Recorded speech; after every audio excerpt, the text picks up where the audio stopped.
اذا السماء انشقت، جب آسمان پھٹ جائے گا۔ سیدنا جابر کی ایک روایت مستدرک حاکم وغیرہ میں ہے کہ زمین کو بہت پھیلا دیا جائے گا، تمام انسانوں کے کھڑا ہونے کے لیے، انہیں پھیلائے جانے کے باوجود ہر بندے کو کھڑا ہونے کے لیے صرف 2 قدموں کے برابر جگہ ملے گی۔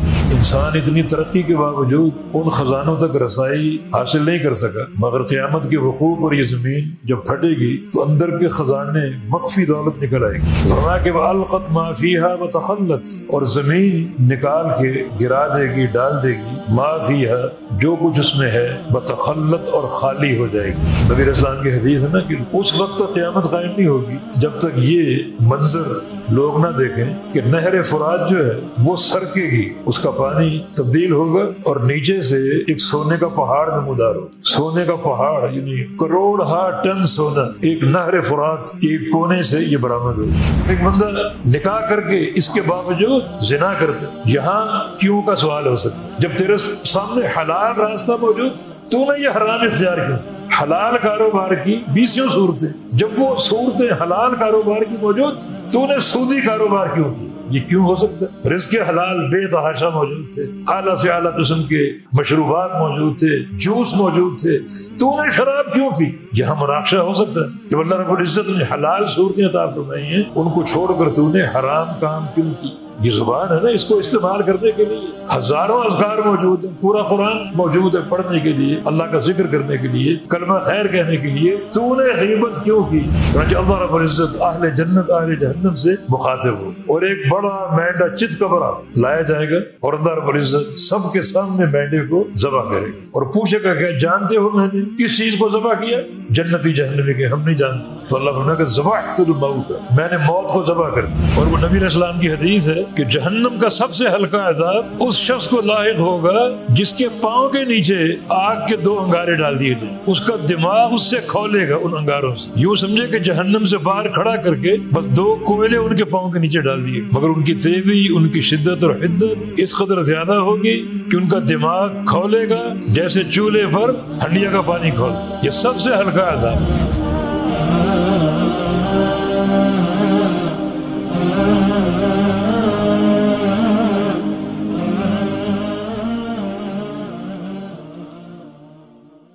اعوذ باللہ من الشیطان الرجیم، بسم اللہ الرحمن الرحیم۔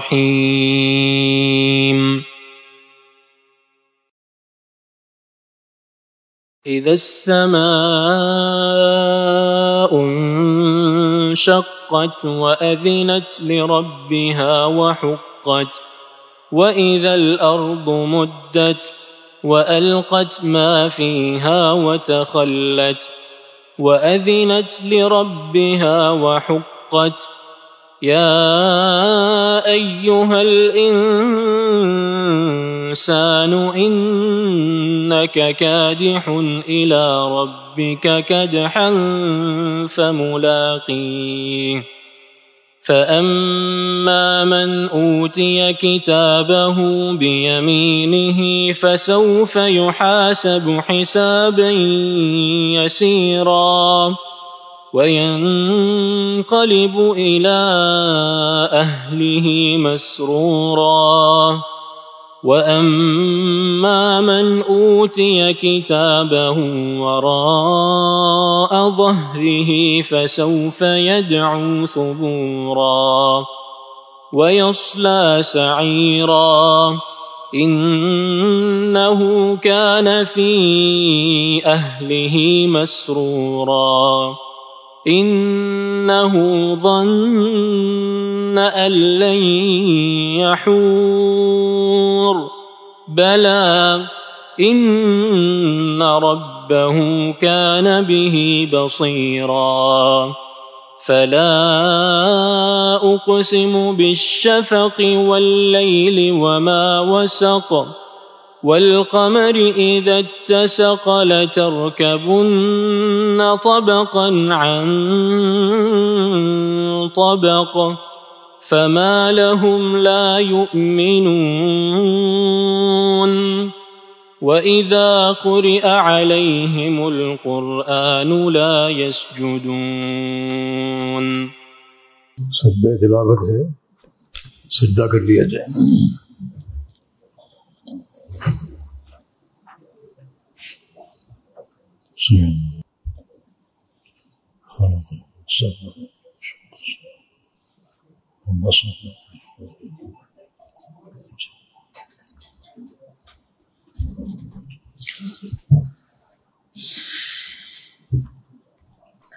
بل الذين كفروا يكذبون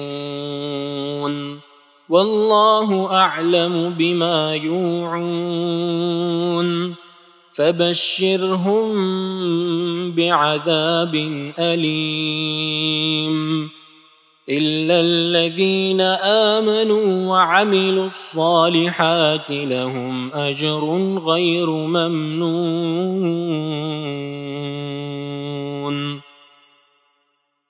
أحسنت، بارك الله فيك. إن الحمد لله نحمده ونستعينه ونستغفره ونعوذ بالله من شرور أنفسنا وسيئات أعمالنا من يهده الله فلا مضل له ومن يضلل فلا هادي له وأشهد أن لا إله إلا الله وحده لا شريك له وأشهد أن محمدا عبده ورسوله. يا أيها الذين آمنوا اتقوا الله حق تقاته ولا تموتن إلا وأنتم مسلمون. يا أيها الناس اتقوا ربكم الذي خلقكم من نفس واحدة وخلق منها زوجها وبث منهما رجالا كثيرا ونساء واتقوا الله الذي تساءلون به والأرحام إن الله كان عليكم رقيبا. يا أيها الذين آمنوا اتقوا الله وقولوا قولا سديدا يصلح لكم أعمالكم ويغفر لكم ذنوبكم ومن يطع الله ورسوله فقد فاز فوزا عظيما.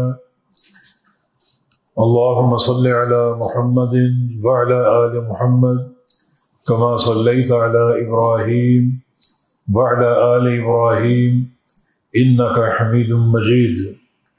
اللهم بارك على محمد وعلى آل محمد كما باركت على إبراهيم وعلى آل إبراهيم إنك حميد مجيد. سبحانك لا علم لنا إلا ما علمتنا إنك أنت العليم الحكيم. رب اشرح لي صدري ويسر لي أمري واحلل عقدة من لساني يفقهوا قولي. أما بعد، آج جو سورہ مبارکہ آپ نے سماعت فرمائی ہے یہ سورہ انشقاق ہے، اور یہ نام اس سورہ مبارکہ کی پہلی آیت سے لیا گیا ہے. اذا السماء انشقت، تو انشقت سے انشقاق مصدر ہے. انشق ینشق انشقاقا مصدر ہے. عبداللہ بن عباس رضی اللہ عنہما کا قول ہے کہ یہ سورت مکی ہے. اس سورہ کے بارے میں احادیث میں کوئی فضیلت وارد نہیں ہوئی، البتہ نبی علیہ السلام کی ایک حدیث جو عبداللہ بن عمر رضی اللہ عنہما کی روایت سے ہے، اور مسند احمد میں، جامع ترمذی اور مستدرک حاکم وغیرہ میں موجود ہے. فرمایا کہ من سرہ ان ينظر الى یوم القیامت رأی عین فلیقرأ اذا الشمس کورت واذا السماء انشقت. اگر کسی کو شوق ہو کہ وہ قیامت کا قائم ہونا آج ہی اپنی آنکھوں سے دیکھ لے، قیامت تو جب قائم ہوگی، اگر کسی کی یہ چاہت اور خواہش ہو کہ وہ آج ہی قیامت کا قائم ہونا اپنی آنکھوں سے دیکھ لے، تو وہ یہ دو صورتیں پڑھ لیں، ایک اذا الشمس کورت سورہ تکویر، اور دوسری اذا السماء انشقت یہ سورہ انشقاق۔ تو ان میں قیامت کے وقوع کی منظر کشی ہے اور نشاندہی ہے کہ قیامت کیسے قائم ہوگی۔ اور اس کے علاوہ نبی علیہ السلام سے اس سورہ مبارکہ میں سجدہ کرنا بھی ثابت ہے۔ چنانچہ ابو رافع فرماتے ہیں کہ صلیت مع ابی ہریرہ العتمہ، میں نے ابو ہریرہ کے ساتھ رضی اللہ عنہ عشاء کی نماز پڑھی، فقرأ اذا السماء انشقت، انہوں نے نماز عشاء میں اس سورہ مبارکہ کی تلاوت کی، اذا السماء انشقت کی، فسجد، اور انہوں نے اس میں سجدہ کیا۔ جب سجدہ کی آیت آئی تو سجدہ کیا۔ میں نے پوچھا کہ یہ سجدہ آپ نے کیوں کیا؟ تو انہوں نے جواب دیا کہ سجدت خلف ابی القاسم صلی اللہ علیہ وسلم، کہ میں نے ابو القاسم محمد صلی اللہ علیہ وسلم کے پیچھے نماز پڑھی اور آپ نے بھی اس مقام پر سجدہ کیا تھا۔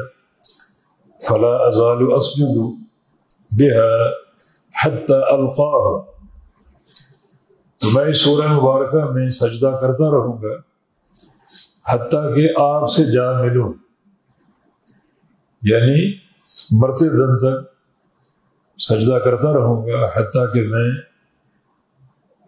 مرنے کے بعد آپ صلی اللہ علیہ وسلم سے جا ملوں۔ یہ دو حدیثیں ہیں جن میں مرفوعاً اس سورہ کا ذکر ہے، اور یہ بخاری مسلم کی حدیث ہے جو آپ کو بھی سنائی ہے، اور صحیح مسلم کی ایک حدیث ابو ہریرہ کی روایت سے یہ فرماتے ہیں کہ سجدنا مع رسول اللہ صلی اللہ علیہ وسلم فی اذا السماء انشقت و اقرأ باسم ربک الذی خلق، کہ ان دو صورتوں میں ہم نے نبی علیہ السلام کے ساتھ سجدہ تلاوت کیا ہے، ایک یہی سورہ انشقاق اور دوسری سورہ اقرأ باسم ربک الذی خلق، ان دونوں میں سجدہ آتا ہے، اور ہم نے نبی علیہ السلام کے ساتھ ان دونوں صورتوں میں سجدہ کیا۔ یہ تین احادیث ہیں جن میں اس سورہ مبارکہ کا ذکر ہوتا ہے، اور سجدے کو خاص طور پہ اہمیت دی گئی۔ کچھ باتیں وہاں ہم کریں گے جہاں یہ سجدے کی آیت آئے گی۔ تو یہ سورہ مبارکہ سورہ انشقاق، اذا السماء انشقت، جب آسمان پھٹ جائے گا، جب السماء آسمان، انشقت پھٹ جائے گا، وَأَذِنَتْ لِرَبِّهَا وَحُقَّتْ، اور آسمان کان لگائے گا اپنے رب کے لیے۔ کان لگانے کا معنی کسی کے حکم کو، کسی کے آرڈر کو بڑی توجہ اور غور سے سننا کہ اللہ تعالیٰ کا کیا امر ہے۔ جب قیامت کا وقوع ہوگا تو اللہ تعالیٰ کیا چاہتا ہے، کیا اس کا امر ہے، تو آسمان اس حکم کو لینے کے لیے، وصول کرنے کے لیے کان لگائے گا اپنے رب کے لیے، اپنے رب کے امر کے لیے۔ وحقت، اور یہ اس کا حق ہے، یہ اس کو حق دیا گیا ہے، یہ اس کا فریضہ ہے کہ وہ کان لگا کر سنے اپنے رب کے آرڈر کو اور اس کی اطاعت کرے اور اس کو اختیار کرے اور قبول کرے۔ وَأَذِنَتْ لِرَبِّهَا، اور آسمان کان لگائے گا اپنے رب کے حکم کے لیے۔ وحقت، اور یہ اس کے لائق ہے کہ وہ رب کے حکم کو سننے کے لیے کان لگائے اور اس کی سمع اور اطاعت اور اس کو قبول کرے. ہر مخلوق، اور حالانکہ آسمان بڑی شدید اور بہت بڑی مخلوق ہے، مگر وہ بھی اپنے رب تعالیٰ کے حکم کے سامنے ڈرتا ہے اور پوری توجہ سے اللہ کے امر کو سنتا ہے تاکہ اس کی اطاعت کرے. یہ ہر مخلوق کا ایک فریضہ ہے کہ وہ اپنے رب تعالیٰ کے فرامین کو، اوامر کو سنے ان کی اطاعت کے لیے. وَإِذَا الْأَرْضُ مُدَّتْ، اور جب الارض زمین کو مدت پھیلا دیا جائے گا، زمین پھیلا دی جائے گی. مدت بمعنی فرشت، بسطت، پھیلا دی جائے گی اور اس کو وسیع کر دیا جائے گا. کیوں؟ تاکہ اس میں ساری مخلوقات کے جمع ہونے کی جگہ بن سکے. سارے اولین و آخرین نے کھڑا ہونا اس زمین پر، تو اللہ تعالیٰ اس کو پھیلا دے گا تاکہ تمام مخلوقات اس میں سما سکیں اور کھڑی ہو سکیں. پھیلائے جانے کا معنی یہ ہے کہ زمین ایک چٹیل میدان کی طرح بنا دی جائے گی، سمندروں کی گہرائی ختم ہو جائے گی اور پہاڑوں کی اونچائی بھی ختم ہو جائے گی. وہ فَيَذَرُهَا قَاعًا صَفْصَفًا، ایک چٹیل میدان کی زمین بن جائے گی اور اس کو پھیلا کر اس قدر فراخ کر دیا جائے گا کہ اس میں ساری مخلوقات سما سکے رب تعالیٰ کے لیے، تاکہ اللہ تعالیٰ کو حساب و کتاب دے سکے. اور سیدنا جابر کی ایک روایت مستدرک حاکم وغیرہ میں ہے کہ زمین کو بہت پھیلا دیا جائے گا تمام انسانوں کے کھڑا ہونے کے لیے، حتی لا یکون لابن آدم منها الا موضع قدمین. یعنی پھیلائے جانے کے باوجود ہر بندے کو کھڑا ہونے کے لیے صرف 2 قدموں کے برابر جگہ ملے گی کہ 2 پاؤں پر بندہ کھڑا ہو سکے. اتنی جگہ ہر بندے کو ملے گی. یعنی زمین کو پھیلائے جانے کے بعد ہر بندے کو 2 قدم کے برابر جگہ ملے گی. وَإِذَا الْأَرْضُ مُدَّتْ، اور جب زمین کو پھیلا دیا جائے گا. وَأَلْقَتْ مَا فِيهَا وَتَخَلَّتْ، اور زمین نکال کر ڈال دے گی ما فِيهَا، جو کچھ اس میں ہے. زمین کے اندر جو چیز پوشیدہ ہے، چھپی ہوئی ہے، دفن ہے، قیامت کے قائم ہونے پر زمین اسے نکال پھینکے گی، نکال کے باہر ڈال دے گی. اس سے مراد وہ تمام مردے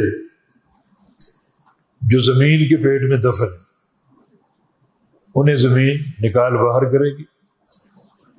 اس کے علاوہ جو زمین میں مدفون خزانے ہیں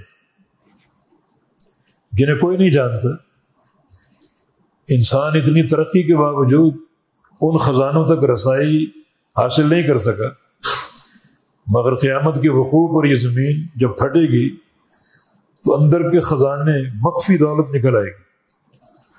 حتیٰ کہ بعض احادیث میں بڑے بڑے ستونوں کی مانند چاندی اور سونے کی جو ہیں وہ بڑی جیسے دیواریں ہوتی ہیں اور ستون ہوتے ہیں، ان کے برابر چاندی اور سونا جو ہے وہ زمین سے باہر نکلے گا، ڈھیر لگے ہوئے، اور انسان دیکھیں گے اور کوئی ان کی ہرس نہیں ہوگی، کوئی ان کی ہرس نہیں ہوگی، بلکہ بعض لوگ ان ڈھیروں کو دیکھ کر افسوس کریں گے.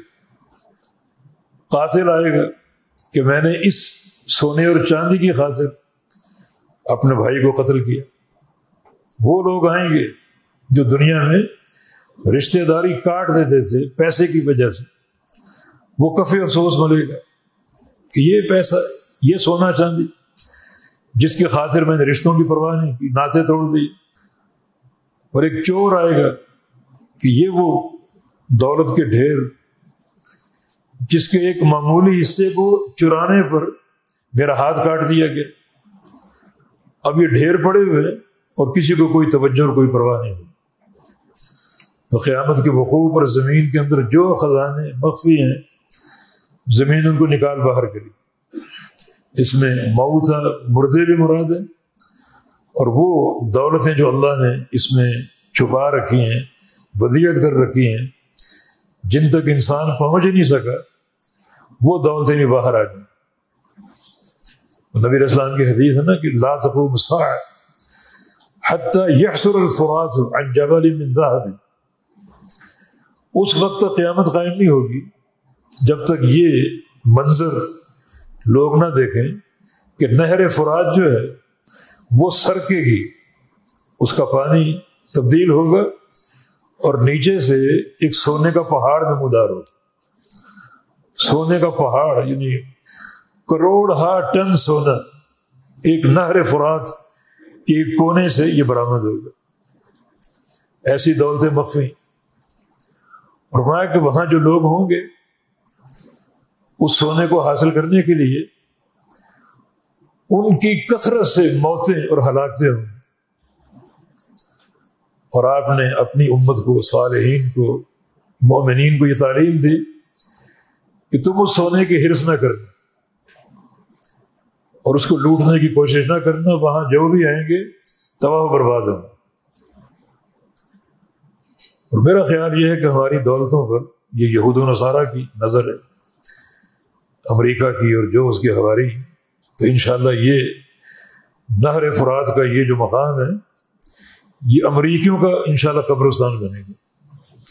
جو بھی خزانے ہمارے وہ پیش ہوتا ہے لوٹنے کے لیے، آج کل پیٹرول کے پیچھے پڑا ہوا ہے، ہمارے سونے چاندی کے پیچھے پڑا ہوا ہے۔ جب اس کو خبر ملے گی کہ یہ ایک پہاڑ سونے کا نمودار ہوا ہے تو یہ منحوس آئیں گے وہاں پہ، اور وہاں پھر جنگیں ہوں گی اور کثرت سے ان کی ہلاکتیں ہوں گی۔ تو یہ ایک جھلک ہے زمین کے اندر کیا مخفی دولتیں موجود ہے کہ باقاعدہ لاکھ ٹنوں پر مشتمل ایک سونے کا پہاڑ نہر فرات کے پانی کے سرکنے سے برآمد ہوگا۔ تو فرمایا کہ وَأَلْقَتْ مَا فِيهَا وَتَخَلَّتْ، اور زمین نکال کے گرا دے گی، ڈال دے گی، ما فِيهَا، جو کچھ اس میں ہے، وَتَخَلَّتْ، اور خالی ہو جائے گی۔ جو اندر دولتیں اور بوجھ اس کے اندر تھا یا ہے، سب نکال کر زمین بالکل خالی ہو جائے گی۔ وَأَذِنَتْ لِرَبِّهَا وَحُقَّتْ، اور زمین اپنے رب کے حکم پر کان لگا دے گی، یعنی اس کی اطاعت کرے گی، اپنے رب کے آرڈر کو قبول کرے گی۔ وحقت، اور یہ اسی کے لائق ہے، یہ زمین کے لائق ہے کہ وہ ایسا کرے اور اپنے رب کے فرمان پر کان لگائے۔ تو آدینہ یا ادن کا معنی کان لگانا، معنی غور سے، شوق سے کسی کی بات کو سننا، جیسا کہ نبی علیہ السلام کی ایک اور حدیث ہے، ما اذن اللہ لشیء اذنہ لنبی یتغنی بالقرآن۔ اللہ رب العزت جس شوق اور محبت سے اپنے نبی کا قرآن پڑھنا سنتا ہے، اس شوق اور محبت سے اور کوئی چیز نہیں سنتا۔ جب نبی قرآن کی تلاوت کرتا ہے تو اللہ تعالیٰ جس پیار اور محبت سے نبی کا قرآن پڑھنا سنتا ہے، اس پیار اور محبت سے اور کوئی چیز نہیں سنتا۔ اس کا معنی ذکر اللہ میں سب سے جو قوی شے ہے وہ قرآن کی تلاوت، اور کیوں نہ ہو یہ خالص کلام الرحمن ہے، جس کو رحمان نے پڑھا اور جبریل نے سنا، تو اگر ہم بھی پڑھیں گے تو کتنی بڑی فضیلت ہوگی۔ تو یہاں بھی آدینہ کا لفظ استعمال ہے کہ جس شوق اور محبت سے اللہ تعالیٰ اپنے نبی کا قرآن پڑھنا سنتا ہے، اور نبی بڑے عمدہ لحن اور غنا کے ساتھ قرآن کی تلاوت کرتا ہے، تو اللہ تعالیٰ اس پیار سے اور کوئی چیز نہیں سنتا۔ یہ تکرار نہیں ہے، یہ آذن رب و حقت، یہ 2 دفعہ ہے، جس کو تکرار نہ سمجھا جائے۔ جو پہلا آذنت ہے اس کا تعلق آسمانوں کے ساتھ، جو دوسرا آذنت اس کا تعلق زمینوں کے ساتھ۔ تو جب ایک محل مختلف ہو جائے تو وہ تکرار نہیں رہتا، تکرار ہوتا ہے کہ ہر چیز میں ایک مطابقت ہے۔ تو یہاں تکرار نہیں ہے، یعنی پہلا کان لگانا آسمان کا ہے، اور دوسری آیت کریمہ میں کان لگانے کا ذکر زمینوں کا ہے، اور بتلانا یہ مقصود ہے کہ آسمان اتنی شدید مخلوق، اتنی بڑی مخلوق اللہ کے امر پر کان لگاتی ہے اور توجہ سے سنتی ہے اطاعت کرنے کے لیے، اور زمین بھی اتنی بڑی مخلوق ہے اور اللہ کے اوامر پر کان لگاتی ہے تاکہ ان کو توجہ سے سن کر اطاعت کرے اور قبول کرے۔ یا ایھا الانسان انک کادح الی ربک کدحا فملاقیہ، اے انسان، یا ایھا الانسان، اے انسان، یہاں جن سے انسان مراد ہے، ہر انسان۔ میں بھی سمجھوں کہ میں بھی چونکہ انسان، تو اللہ تعالیٰ مجھ سے مخاطب، آپ بھی سمجھیں آپ سب انسان ہیں، مرد ہوں عورتیں ہوں، تو اپنی اپنی جگہ سمجھیں کہ اللہ مجھ سے مخاطب۔ یہ اللہ تعالیٰ کے خطاب کی ایک عظمت اور وسعت۔ جن سے انسان مراد، ہر بندہ جب اس مقام کو پڑھے تو یہ سوچ کر پڑھے کہ اللہ تعالیٰ مجھ سے مخاطب ہے، کیونکہ میں بھی انسان۔ یا ایھا الانسان، اے انسان، انک کادح الی ربک کدحا فملاقیہ، یہ ترجمہ لکھا ہے تیری ساری تگ و دو تجھے تیرے رب کی طرف لے جا رہی ہے۔ یہ بہت زیادہ بامحاورہ ترجمہ ہے، لیکن پہلے اس کا لفظی ترجمہ ہم کرتے ہیں۔ یہ قادح، یہ قدح سے ماخوذ ہے، اور قدح جو ہے یہ مشقت جھیلنے کے معنی ہے، اور یہاں عملی مشقت مراد۔ انک قادح، بے شک تو عملی مشقت کرنے والا ہے، عملی مشقت، جدوجہد۔ اور عمل کی 2 قسمیں، نیکی اور برائی۔ نیکی کرنا بھی مشقت اور برائی کرنا بھی مشقت، دونوں طرح کے انسان مخاطب ہیں، نیک ہوں یا برے ہوں، کہ تو انک قادح، بے شک تو مشقت کرنے والا ہے، الی ربک، اپنے رب کی طرف جاتے ہوئے، قدحا، مشقت کرنا، یہ مصدر برائے تاکید، پوری زندگی عبارت ہے جدوجہد سے، پرصعوبت جدوجہد سے، ایک مشقت سے، خواہ وہ خیر ہو یا شر۔ خیر پر چلنا بھی ایک مشقت، اور شر کی راہ پر چلنا بھی ایک مشقت، اور تو مشقت کرتے کرتے بالآخر اپنے رب کی طرف جائے گا، اپنے رب کی طرف جائے گا، انجام وہی ہے، اچھائی کرے یا برائی کرے۔ فملاقیہ، پس اس سے ملنے والا، اس سے ملاقات کرنے والا، ملاقی، ملاقات کرنے والا کون ہے؟ انسان ہی، اس سے۔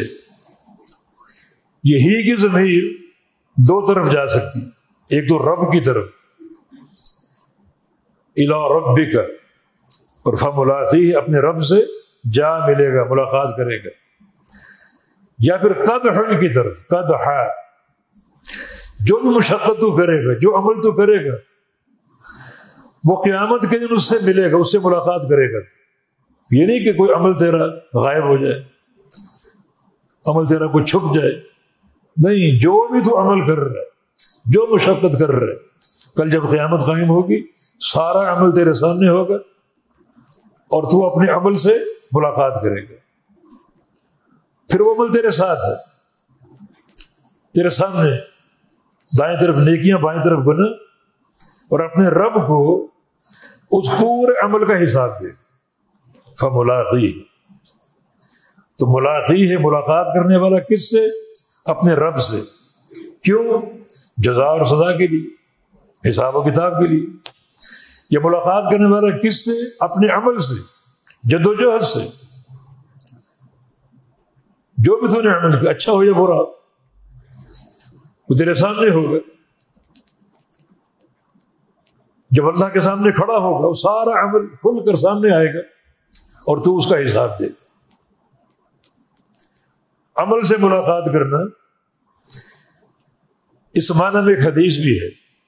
جبریل امین نے نبی علیہ السلام سے یہ فرمایا تھا، اور یہ حدیث ابو داؤد طیالسی میں، یہ سنن نبی داؤد جو معروف اس میں نہیں، جو کتب سیاستہ میں سے ابو داؤد طیالسی، یہ بڑی پرانی کتاب، امام بخاری کے دور سے بھی قبل ہے یہ کتاب. اور اس کی چونکہ مسند ہے، مکمل تو نہیں ہے، لیکن اس میں احادیث کا بڑا ایک عمدہ ذخیرہ ہے. اس میں ایک حدیث یہ ہے کہ جبریل علیہ السلام نبی علیہ السلام کی خدمت میں آئے اور فرمایا کہ عش ما شئت فإنک میت. اے محمد صلی اللہ علیہ وسلم، جتنا جینا ہے جی لو، لیکن بالآخر آپ نے فوت ہونا. جتنا جینا ہے، عمر کسی کی 100 سال ہو اور کسی کی 1000 سال ہو، لیکن اس دنیا میں بقا نہیں ہے، بالآخر فوت ہونا. عش ما شئت فإنک میت وأحبب ما شئت فإنک مفارقہ، یا احبب من شئت فإنک مفارقہ، اور تو محبت کر لے جس سے چاہے،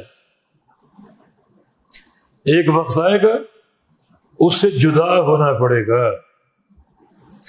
تو ہمیشہ کا ساتھ نہیں ہے، یا وہ چھوڑ جائے گا تم چھوڑ جاؤ موت کی صورت، اور پھر جدائی ہے ہمیشہ کی. تو احبب من شئت فإنک مفارقہ واعمل ما شئت فإنک ملاقیہ، واعمل ما شئت فإنک ملاقیہ، اور جو چاہو عمل کر لو. کل جب قیامت قائم ہوگی تم اپنے عمل سے ملاقات کرو گے، اچھا ہو یا برا ہو. کوئی عمل بھی مخفی نہیں رہے گا، بلکہ قیامت کے دن لایا جائے گا اور تم اپنے ایک ایک عمل سے ملاقات کرو گے. اس میں بڑی ترغیب ہے کہ روز آخرت کیا چاہو گے تم، ملاقات کے لیے آپ کا عمل کیسا ہو، اچھا یا برا، اسی کو لے کر رب تعالیٰ کے سامنے پیش ہونا ہے، حساب و کتاب دینا ہے. تو آج اپنے نصب العین کا تعین کرو، اور آخرت کے حوالے سے عمل کے تعلق سے تعین کرو کہ کس قسم کا عمل ہونا چاہیے. تو ملاقی ہی، یہ ضمیر کا مرجع رب بھی ہو سکتا ہے، رب سے ملاقات کرنا، اور عمل بھی ہو سکتا ہے، قد ہے، عمل بھی ہو سکتا ہے عمل سے ملاقات کرنا. اور عمل کی ملاقات حدیث سے ثابت ہے، جیسا کہ آپ نے ابھی حدیث سن لی ابو داؤد طیالسی کے حوالے سے، یہ سیدنا جابر کی روایت.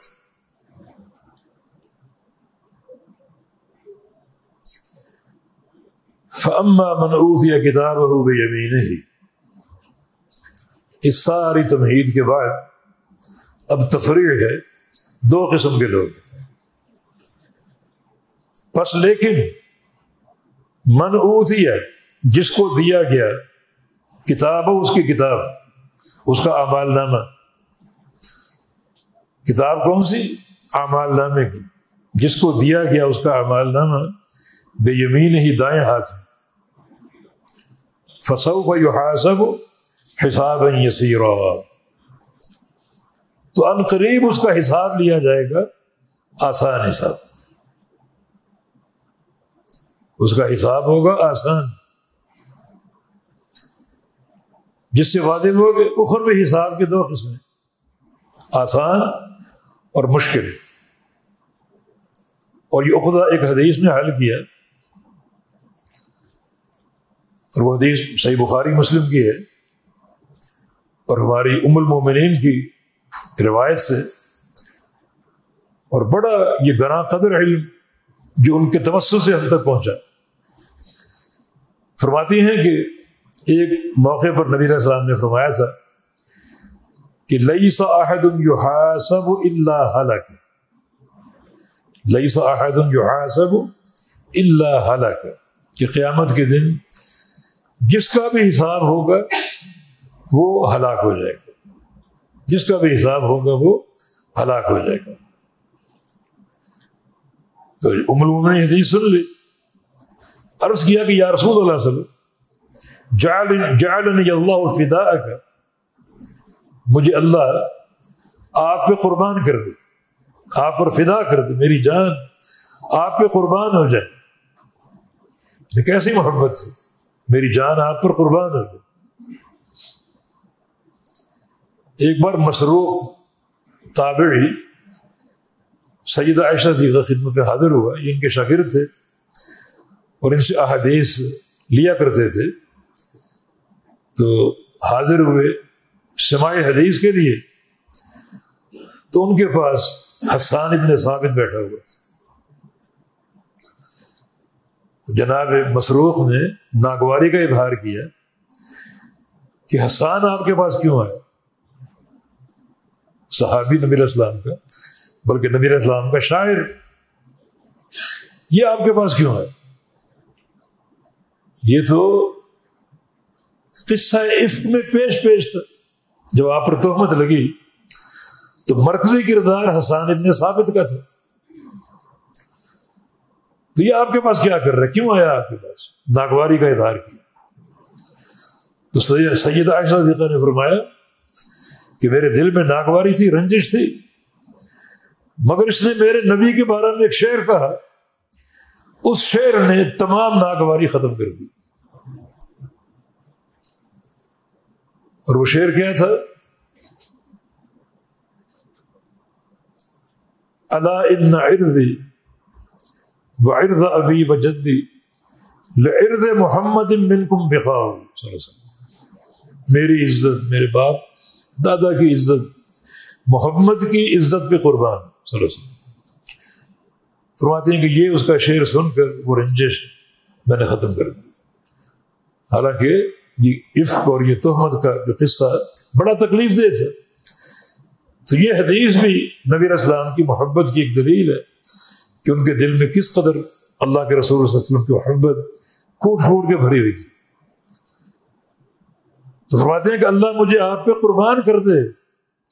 جب آپ نے یہ فرمایا کہ جس کا حساب ہوگا وہ ہلاک ہو جائے گا، کہ قرآن تو کہتا ہے کہ وَأَمَّا مَنْ أُوتِيَ كِتَابَهُ بِيَمِينِهِ فَسَوْفَ يُحَاسَبُ حِسَابًا يَسِيرًا، کہ جس کو دائیں ہاتھ میں اعمال نامہ دیا گیا اس کا حساب آسان ہوگا.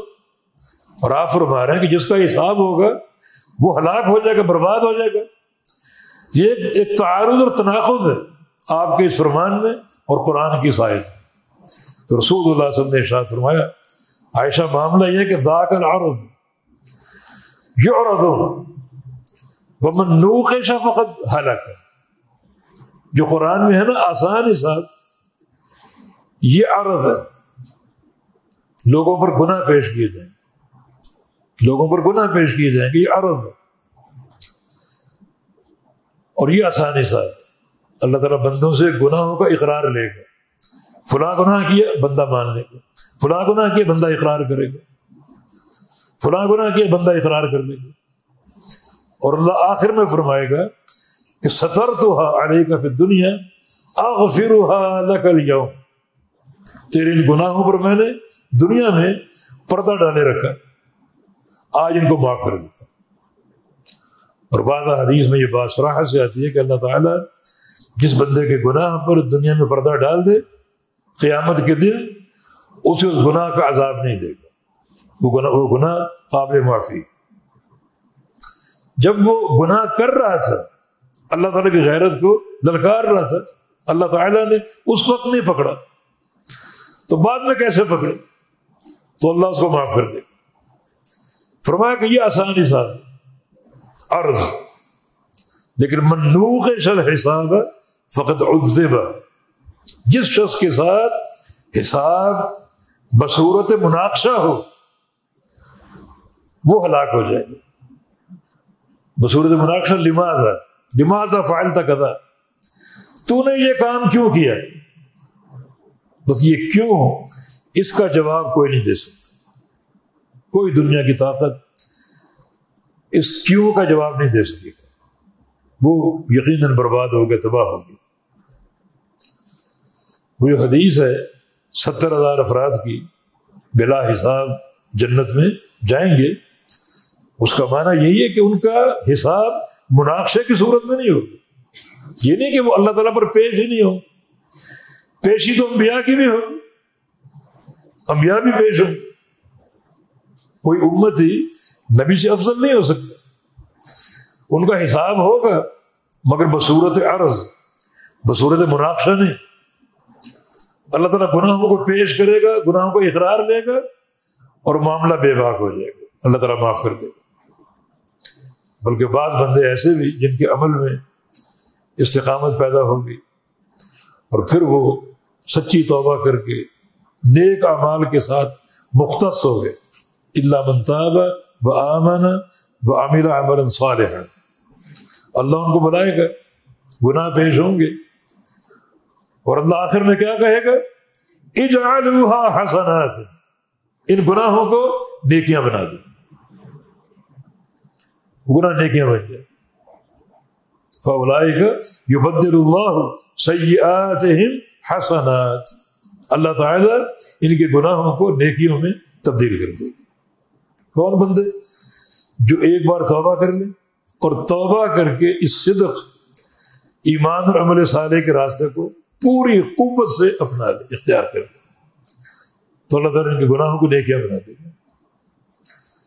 یہ سب آسان حساب کے مظاہر ہیں جو قیامت کے دن پیش ہوں گے۔ اللہ تعالیٰ جو ہے وہ یہ مظاہر لوگوں کے سامنے کھولے گا، جس کی ایک صورت یہ بھی ہے کہ اللہ تعالیٰ بعض بندوں کو بالکل قریب کر لے گا، حتیٰ کہ ان کو چھپا لے گا محشر کے تمام لوگوں سے۔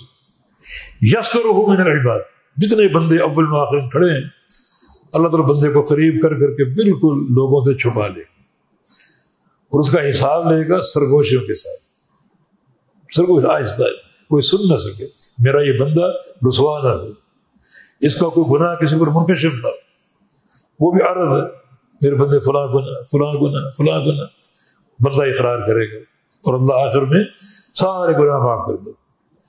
تو یہ آسان حساب ہے۔ مشکل حساب کہ فلاں گناہ کیوں کیا تھا،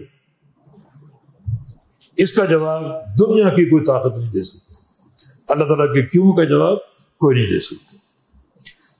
تو پیارے پیغمبر بھی یہ دعا کیا کرتے تھے، اللہم حاسبنی حسابا یسیرا، یا اللہ میرا آسان حساب لیجیے۔ اور ہمیں بھی یہ دعا کرنی چاہیے کہ اللہ تعالیٰ ہمیں اخروی حساب سے بے باک کر دے، آسان حساب ہو، پیش تو ہونا ہے، اللہ تعالیٰ ہمارا آسان حساب لے۔ مناقشہ فلاں گناہ کیوں کیا تھا، یہ مناقشہ کیسے ہو سکتا؟ دیکھیے بعض عمل ایسے ہیں اللہ تعالیٰ نے اس میں اپنے بندوں کو اچھا راستہ دیا، مثلا نکاح کر لو، 1 2 3 4 شادیاں کر لو، لیکن ایک بندہ نکاح کر کے اس کے باوجود زنا کرتا، یہاں کیوں کا سوال ہو سکتا؟ جب تیرے سامنے حلال راستہ موجود تھا تو نے یہ حرام اختیار کیوں کیا؟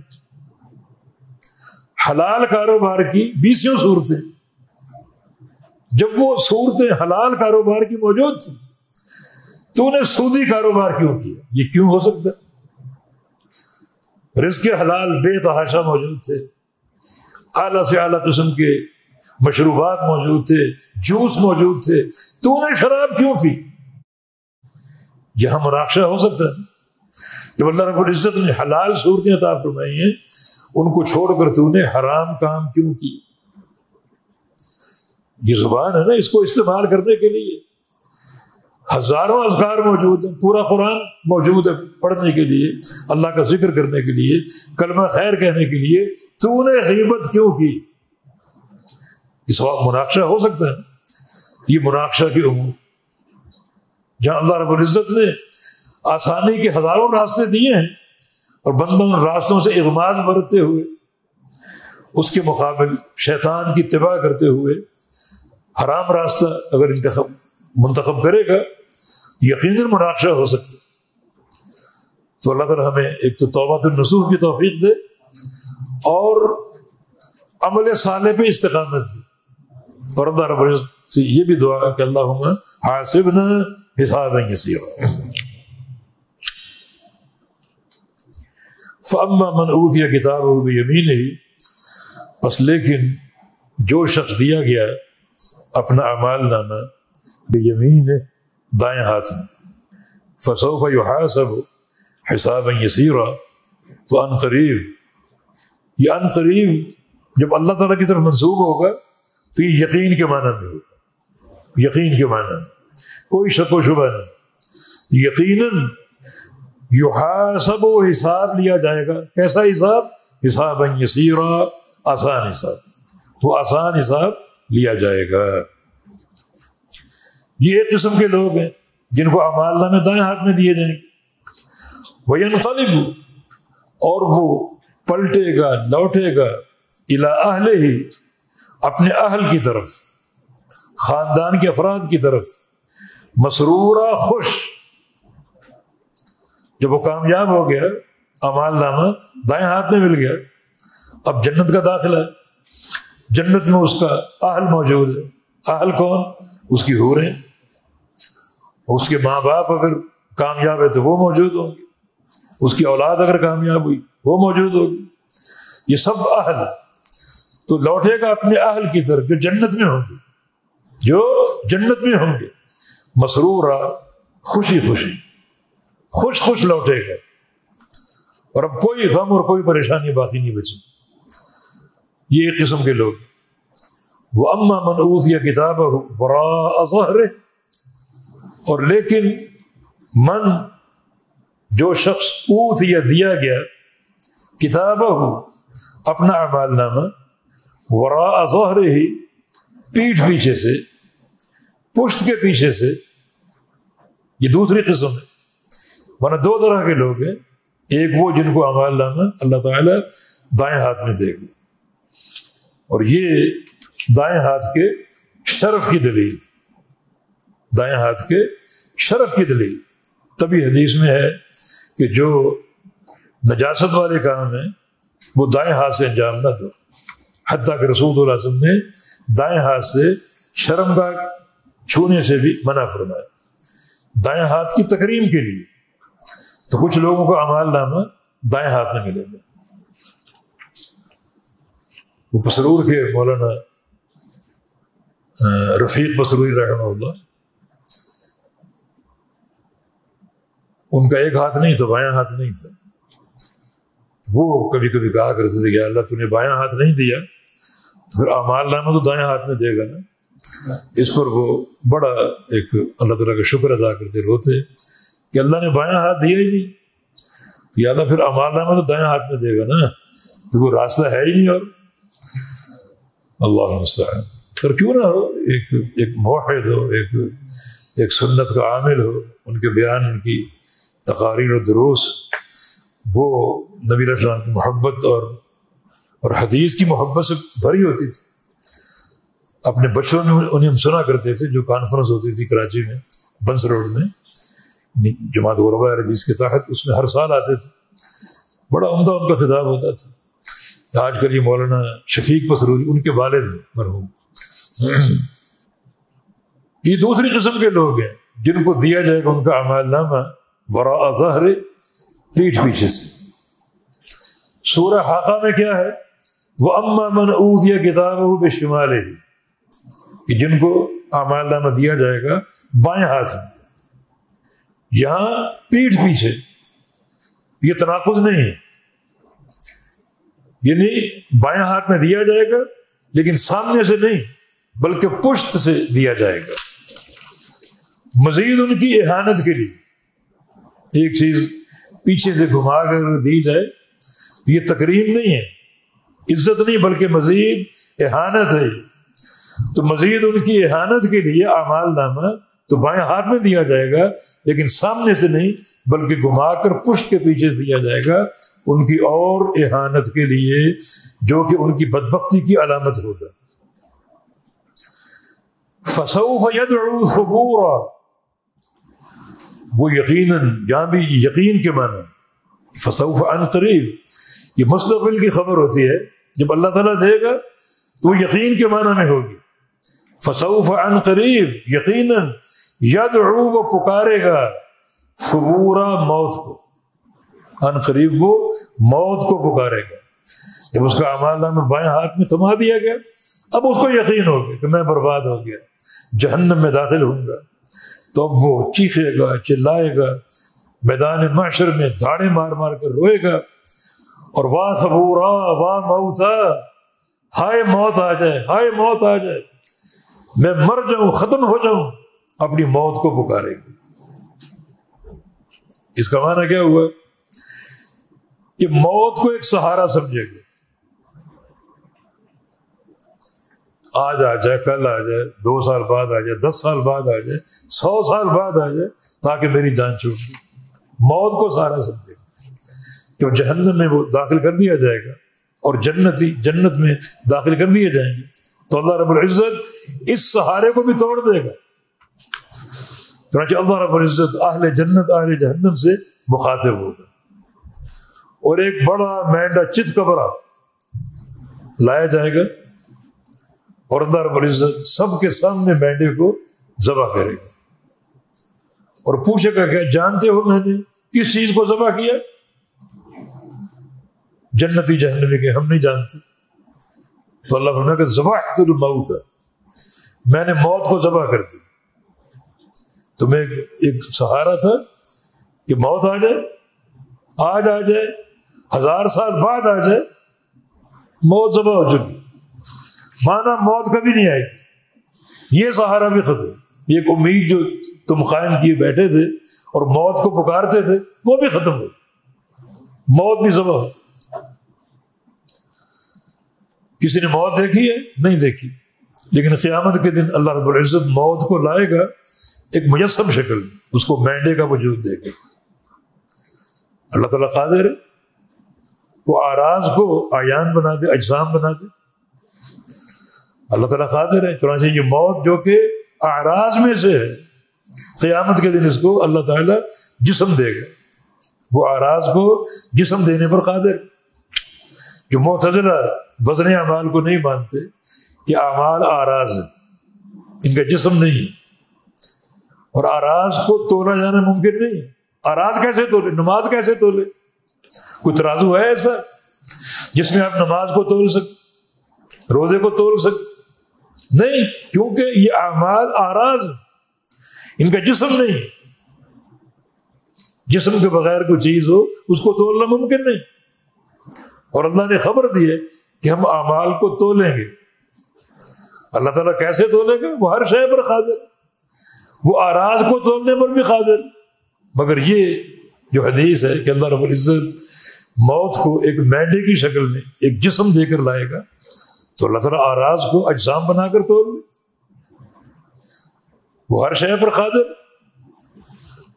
ہمارے ایمان کا معاملہ کیا ہو، اللہ اور اس کے رسول نے آخرت کے بارے میں جو خبر دے دی اس پر ایمان، بس۔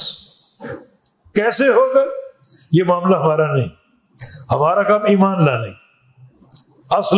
اسلم تو رب العالمین، بس فرمان بردار بن جاؤ۔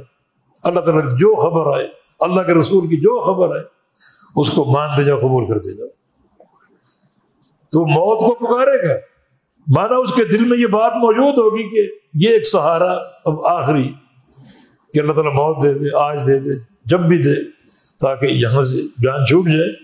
اور اللہ رب العزت موت کو ذبح کر کے اس سہارے کو، اس امید کو بھی توڑ دے گا۔ یصلیٰ سعیرا، اور وہ داخل ہوگا سعیر میں. سعیر جہنم، اصل سعیر گرم شے کو بولتے ہیں، گرم. سعیرا گرم کیا جانا، تو جو کہ جہنم انتہائی گرم ہے. اتنی گرمی کہ نبی علیہ السلام کی حدیث ہے کہ دنیا کی آگ کے مقابلے میں 70 گنا زیادہ گرم. دنیا کی آگ ایک بار جلائی کی جو ہے آپ کے ساتھ لوہے کو پگھلا دیتی، جہنم کی آگ 70 بار جلائی جائے گی، ایک دفعہ پھر 2 دفعہ پھر 3 دفعہ، ہر بار ایک اضافے کے ساتھ 70 بار جلائی جائے گی. تو دنیا کی آگ کے مقابلے میں 70 گنا زیادہ گرم یہ سعیر ہے. اس میں وہ جائے گا، گرے گا. اس میں یہ صلاح جو ہے گرنا، یہ ایسا گرنا ہے کہ جس چیز میں گرے اس میں سر سے پاؤں تک گرے. من اسفلہ الی اعلی، جہنم میں گرے گا اس طرح گرے گا کہ اس کے سر سے لے کے پاؤں تک پورا وجود جو ہے وہ جہنم کی آگ میں گر جائے گا اور گر جائے گا، ڈوب جائے گا، پورا آگ میں غرق ہو جائے گا، آگ میں ڈوب جائے گا. یصلیٰ سعیرا. کیوں؟ آگے انہو، ان میں سبب کا معنی ہے، انہو کان فی اہلہ مسرورا. ایسا کیوں ہوگا؟ بے شک یہ بندہ کانا تھا فی اہلہ، اپنے اہل میں، بیوی بچوں میں، مسرورا بہت خوش، ایک عیش کی زندگی گزارنے کا عادی تھا. مال حلال ہو حرام ہو کوئی پرواہ نہیں تھی، اور دنیا کا سب آنے تک تعیش، ہر چیز گھر میں موجود ہو تو بس خوش خوش رہتا تھا. دنیاوی اعتبار سے، دنیاوی اعتبار سے جن لوگوں پر آخرت کا ایک ہم اور آخرت کا بوجھ طاری ہو وہ خوش نہیں ہوتا. نبی علیہ السلام کی جسے کیف انعم وقد التقم السور صاحبہ، میں تمہیں کیسے خوش دکھائی دوں. مجھے یہ بات معلوم ہے اسرافیل اپنے منہ میں سور دبائے کھڑا ہے، تو میں کیسے ہنسوں، کیسے خوش دکھائی دوں تمہیں. یہ ہنستا تھا خوش دنیا کے ایک سامان تعیش کے ساتھ، اپنے اہل میں مسرور تھا، اور اس کے ذہن میں آخرت کا غم اور آخرت کا ہم سوار نہیں تھا. اس کو اتار پھینکا تھا، وہ دنیا کی خوشی میں مست. انہ کان فی اہلہ مسرورا، بے شک یہ شخص اپنے اہل میں بہت ہی خوش تھا. انہ ظن ان لن یحور، بے شک اس نے یہ یقین یا گمان کر لیا تھا، انہ لن یحور، کہ وہ لوٹے گا نہیں اپنے رب کی طرف، قیامت کے دن اٹھایا نہیں جائے گا، حساب و کتاب نہیں ہوگا. یہ یقین کیا. دنیا میں اس طرح کھو گیا تھا کہ اس نے آخرت کے معاملے کو فراموش کر دیا تھا. ان هؤلاء يحبون العاجلة ويذرون وراءهم يوما ثقيلا، یہ دنیا سے محبت کرتے ہیں اور آخرت کے معاملے کو پوری طرح فراموش کر چکے. یہ شخص بھی آخرت کو فراموش کر چکا تھا، مسرور تھا اپنی دنیا کی شہوات، دنیا کی لذات، آخرت سے غافل، قیامت سے غافل، دنیا میں مست اور دنیا میں کھویا ہوا، دنیا کا سامان تعیش، زیب و زینت، بس اسی کے حصول کا شوق تھا اسے. وَإِنَّهُ ظَنَّ أَن لَّن يَحُورَ، اور بے شک یہ شخص سمجھ بیٹھا تھا، یقین کر بیٹھا تھا، أَن لَّن يَحُورَ، کہ اپنے رب کی طرف لوٹے گا نہیں. قیامت کے وقوع اور قبر سے اٹھایا جانا اس کا اس کو کوئی نہ سمجھ تھی نہ سوچ تھی. بلا، کیوں نہیں، ان ربہ، بے شک اس کا رب، بلا کیوں نہیں، ہاں ہاں، بے شک اس کا رب کان بہ بصیرا، اسے خوب دیکھنے والا تھا، تمام احوال اس کے دیکھ رہا تھا، دنیا کے سارے احوال، اس کی راتیں، اس کے دن، اللہ تعالیٰ پر کوئی چیز مخفی اور پوشیدہ نہیں تھی. بے شک اس کا رب کان بہ بصیرا، اس کو دیکھتا تھا، اس کو دیکھنے والا تھا، اور خوب دیکھتا تھا. ہر عمل سے واقف اور آگاہ ہے. فلا اقسم بالشفق، بس میں قسم کھاتا ہوں. یہ لا زائدہ، یا لا کا معنی بھی کر سکتے ہیں کہ جو ان کی سوچ تھی، فکر تھی، دنیا میں مست ہے، آخر فراموش تھی. لا، نہیں، ایسا نہیں ہونا چاہیے. اقسم، میں قسم کھاتا ہوں، بالشفق، شفق کی. شفق کا معنی سرخی. شفق کا ذکر نبی علیہ السلام کی حدیث میں ہے. عبداللہ بن عمرو بن عاص کی حدیث ہے صحیح مسلم میں کہ وقت صلاۃ المغرب ما لم یغب الشفق، کہ مغرب کی نماز کا وقت کب تک ہے؟ جب تک شفق ڈوب نہ جائے، شفق غروب نہ ہو جائے. ایک بہت بڑے لغت کے امام ہیں خلیل ابن احمد، ان کا قول ہے کہ شفق کیا ہے؟ الحمرہ، سرخی، من غروب الشمس الى وقت صلاۃ العشاء الآخرہ، جو افق سماوی پر سورج کے غروب ہونے سے لے کر عشاء کی نماز تک موجود رہتی. شفق یہ ایک حمرہ سرخی ہے. یہ سرخی ہے، جب سورج ڈوبنے کو آتا ہے تو سرخی افق سماوی پر ظاہر ہوتی. سورج کے ڈوبنے کے بعد بھی وہ سرخی موجود ہوتی، اور وہ سرخی موجود ہوتی ہے عشاء کی نماز تک. عشاء کی نماز تک. عشاء کی نماز کا وقت کیا ہے؟ وہ سقوط قمر ثالثہ، جیسا کہ حدیث میں کہ چاند کی 3 تاریخ کا چاند جب گرتا ہے، جو 3 تاریخ ہے اسلامی تاریخ، اس کے چاند کا سقوط جو وقت ہے وہ عشاء کی نماز کا وقت ہے. تو تقریباً یہ جو شفق، یہ سرخی جو ہے، یہ تقریباً 1.5 گھنٹہ جاری قائم رہتی.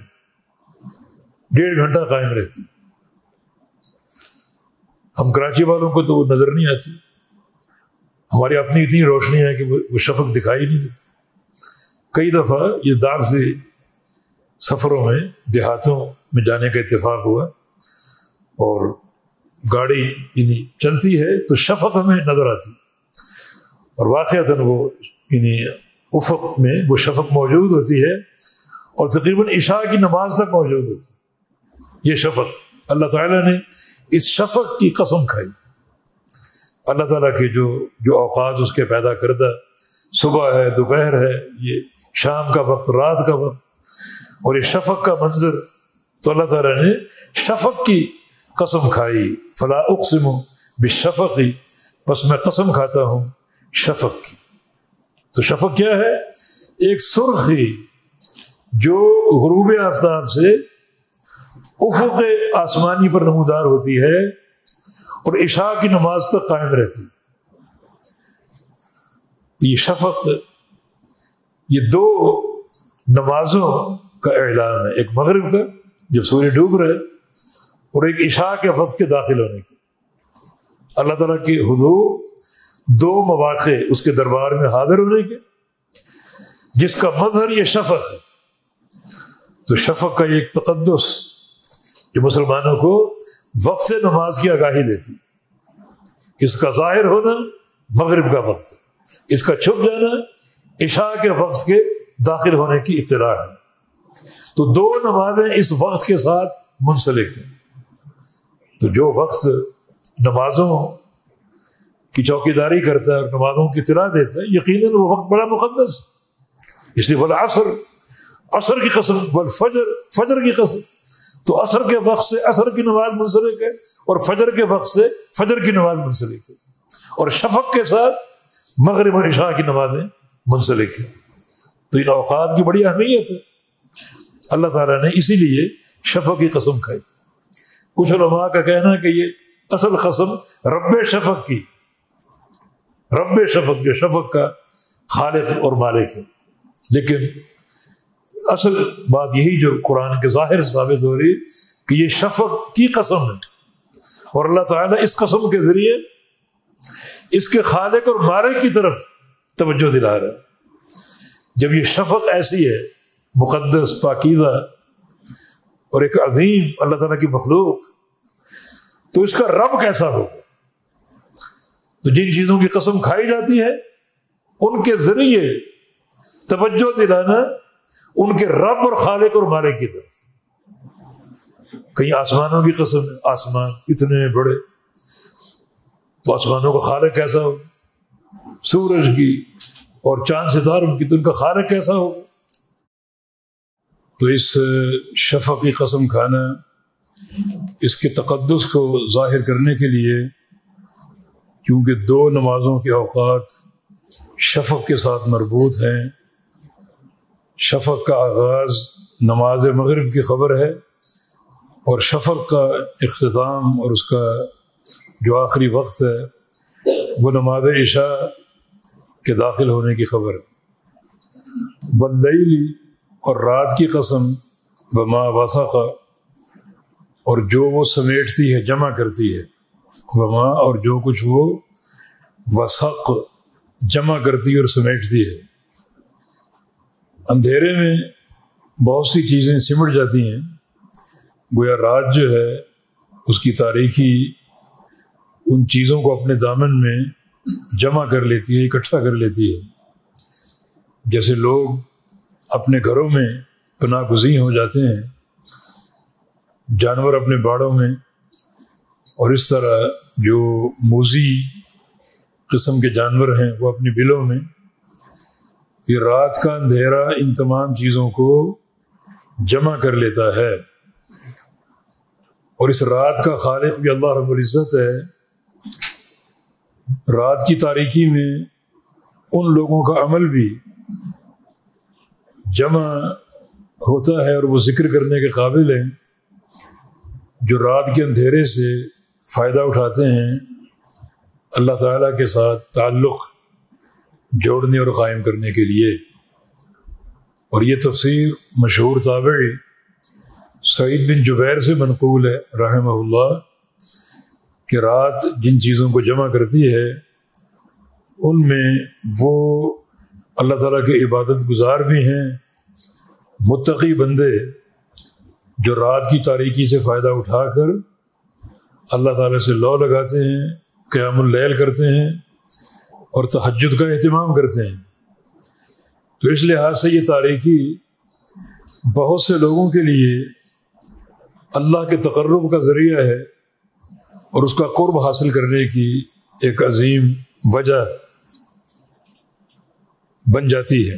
واللیل وما وسق، اور قسم ہے رات کی اور جن چیزوں کو وہ سمیٹتی ہے۔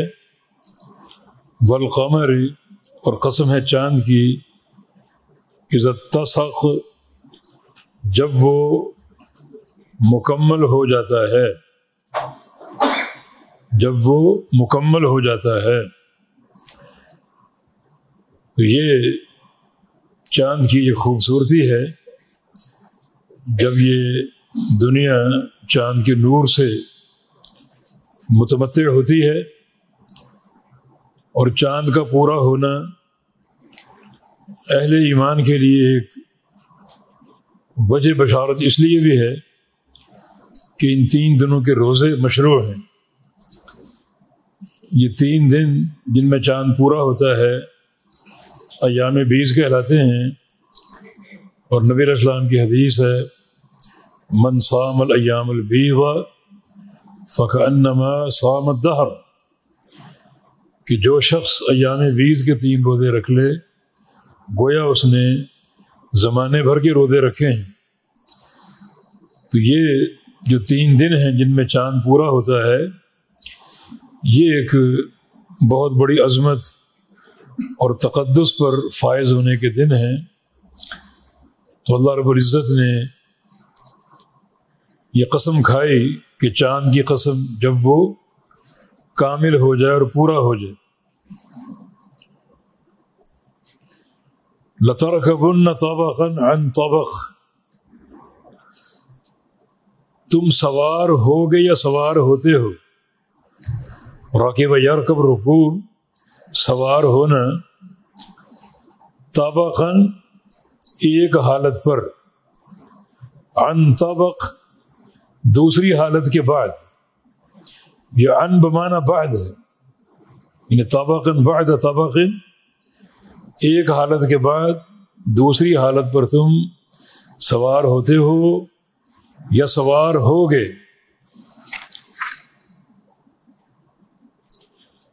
یہاں انسانوں کے وہ احوال مراد ہیں جن پر ان کا گزر ہوتا ہے. ہر شخص مٹی، پھر نطفہ، پھر خون، اور پھر گوشت کی بوٹی، اور پھر وہ ہڈیوں اور گوشت پوش سے ایک انسان بنتا ہے. یہ مختلف احوال ہیں جن سے ہر بندہ گزرتا ہے. پھر پیدا ہونے کے بعد بچپن ہے، پھر جوانی ہے، پھر بڑھاپا ہے، پھر موت ہے. اور جو زندگی ہے اس میں مختلف احوال کا سامنا ہوتا ہے. کبھی مرض ہے، کبھی صحت ہے، اور کبھی فقر ہے، اور کبھی غنا ہے، اور کبھی سفر اور کبھی حضر، حتیٰ کہ انسان مر جاتا ہے. پھر قبر ہے، پھر کل قیامت قائم ہوگی تو میدان حشر ہے، اللہ تعالیٰ کے سامنے عرض ہے، وزن اعمال ہے، پل صراط ہے، جنت یا جہنم کا داخلہ ہے. لترکبن طبقا عن طبق، تم سواری کرو گے یا گزرو گے ایک حالت سے دوسری حالت پر، پھر تیسری، پھر چوتھی. یہ حالات کا تغیر تمہاری زندگی میں ہوتا رہے گا. یا اس کا معنی خاص کر لو طبقاً عن طبق، جو مختلف احوال انسان کو پیش آتے ہیں نیکی یا گناہ کے تعلق سے. نیک انسان ہے تو کبھی نماز، کبھی روزہ، کبھی حج، اور کبھی عمرہ، اور کبھی جہاد.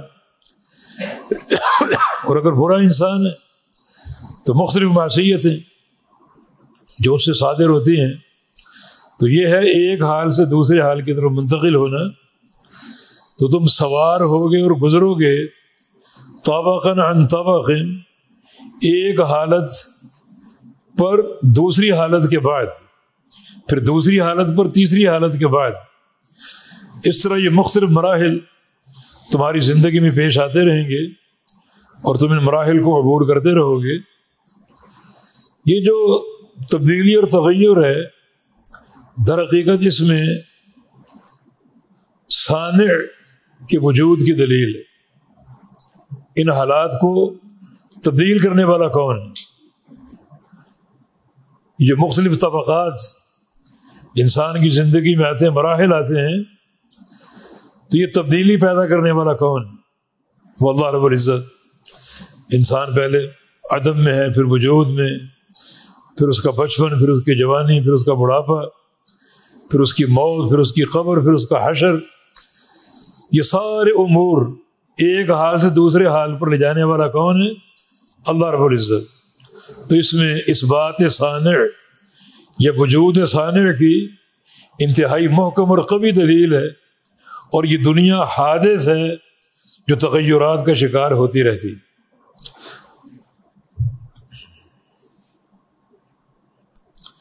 یہ عن طبق طلبہ کے لیے نسبی حالت میں ہے، کیونکہ یہ جو پچھلا طبقاً اس کی صفت ہے، یعنی طبقاً متجاوزاً لطبقاً، ایک حال پر سوار ہونا دوسرے حال سے گزرتے ہوئے.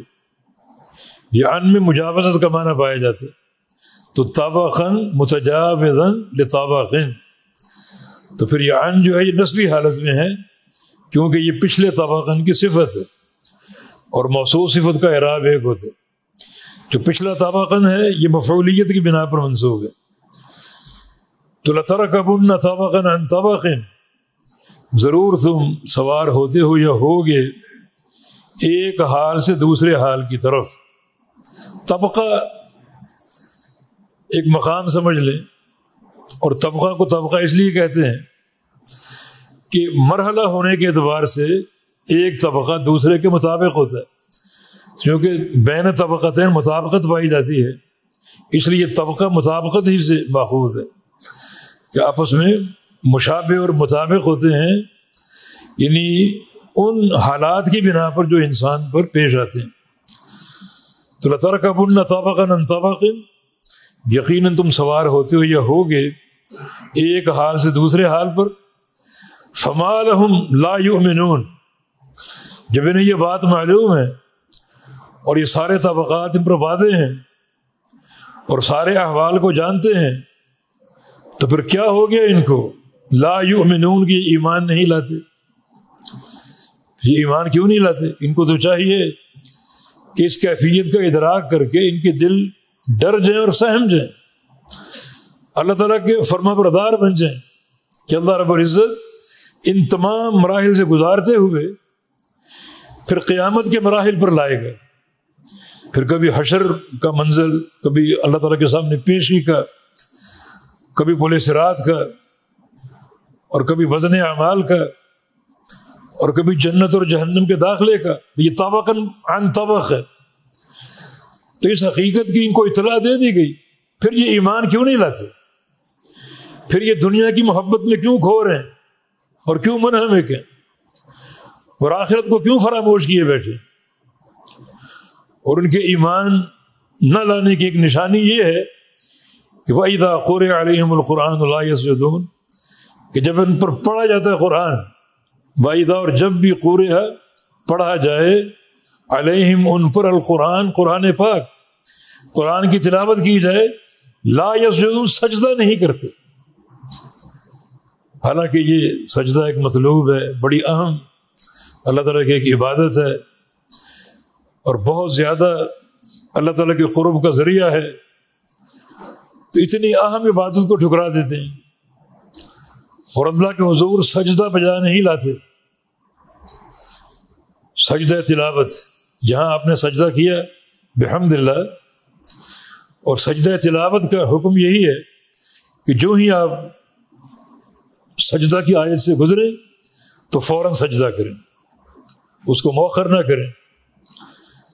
کچھ لوگ پورا قرآن پڑھ کے آخر میں اکٹھے 14 سجدے کر لیتے، یہ ان کا عمل بالکل غیر مشروع اور اللہ کے پیارے پیغمبر کے طریقے کے خلاف ہے.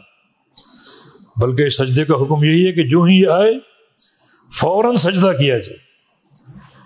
اس سے انسان کو اللہ تعالیٰ کا قرب اور اللہ کی محبت حاصل ہوگی، جس کی دلیل نبی علیہ السلام کی حدیث ہے کہ انسان جب قرآن کا سجدہ آتا ہے اور سجدہ بجا لاتا ہے تو شیطان اپنے سر پہ خاک ڈالتا ہے، روتا ہے، چیختا اور چلاتا ہے کہ امرت بالسجود فابیت، مجھے سجدے کا حکم ملا، میں نے انکار کر دیا، اور دخلت النار، جہنم میں داخل ہو گیا. وہ امر ابن آدم بالسجود فسجد فدخل الجنہ، اور ابن آدم کو سجدے کا حکم ملا اور دیکھو سجدہ کر رہے، اور یہ ایک سجدہ کر کے جنت کا مستحق بن چکے. یہ بڑی ایک عظیم الشان عبادت ہے، ایک طرح کی اللہ تعالیٰ کی طلب اور اس کا حکم، اور انسان اس کو فوراً بجا لا رہا ہے. اس میں تاخیر جو ہے وہ قابل قبول نہیں ہے، فوراً سجدہ کرو. تو پھر یہ شرف کا مستحق ہو سکتا ہے کہ اللہ اسے راضی ہو کر اسے جنت کا داخلہ عطا فرما دے.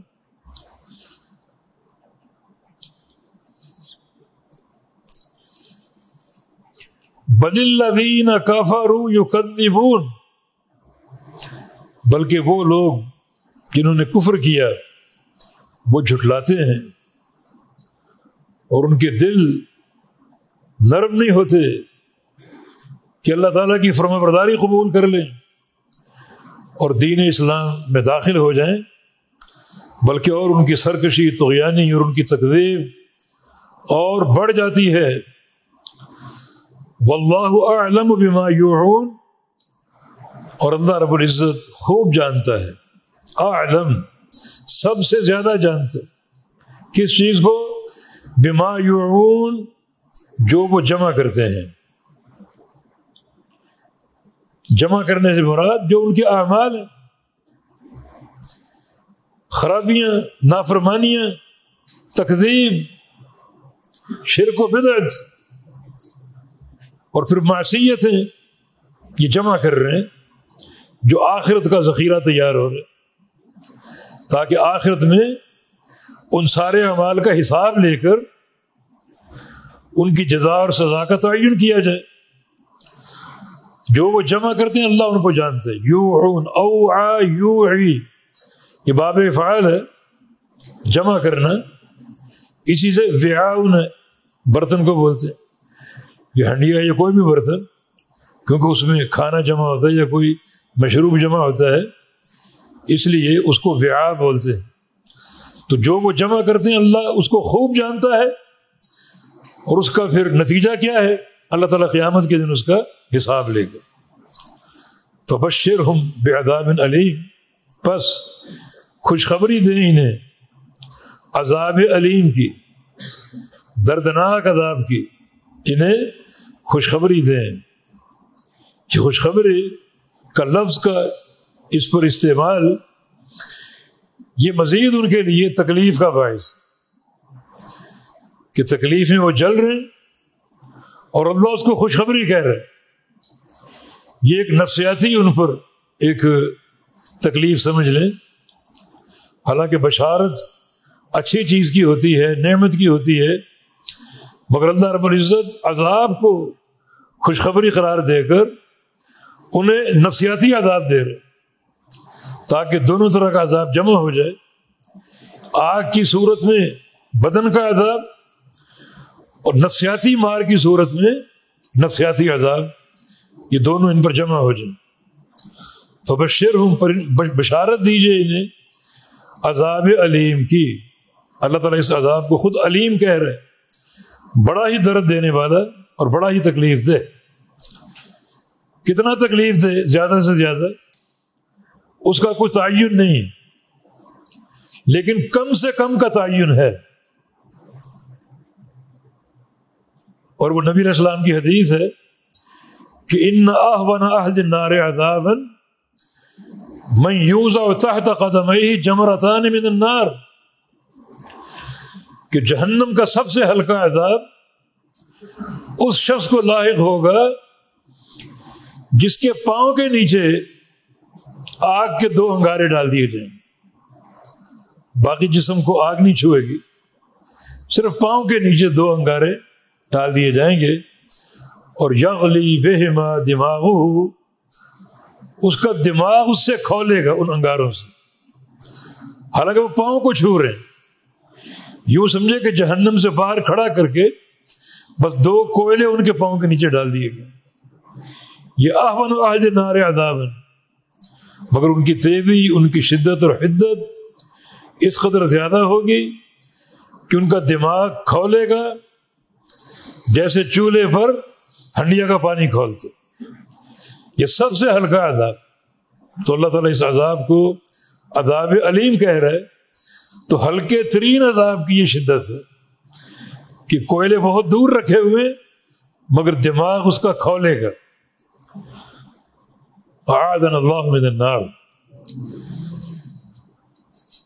الا الذين آمنوا وعملوا الصالحات لهم اجر غیر ممنون، الا سوائے ان لوگوں کے جو ایمان لائے، وعملوا الصالحات، اور نیک عمل کرتے رہے، لہم اجر، ان کے لیے اجر ہے، غیر ممنون، غیر مقطوع، نہ ختم ہونے والا، جو کبھی ختم نہیں ہوگا، ہمیشہ جاری رہے گا اور ہمیشہ برقرار رہے گا، کبھی ختم نہیں ہوگا.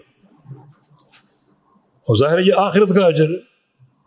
حدیث میں آتا ہے کہ فرشتے انہیں پکاریں گے، اہل جنت اب تم نے ہمیشہ جاگنا اور ہمیشہ صحت مند رہنا، کبھی بیمار نہیں ہونا، ہمیشہ نعمتوں میں رہنا، کبھی کوئی نعمت چھینی نہیں جائے گی، ہمیشہ زندہ رہنا، کبھی موت نہیں آئے گی. تو یہ غیر ممنون ہے، یہ اجر کبھی ختم نہیں ہوگا. نبی علیہ السلام کی حدیث ہے کہ جو شخص سب سے آخر میں جنت میں داخل ہوگا،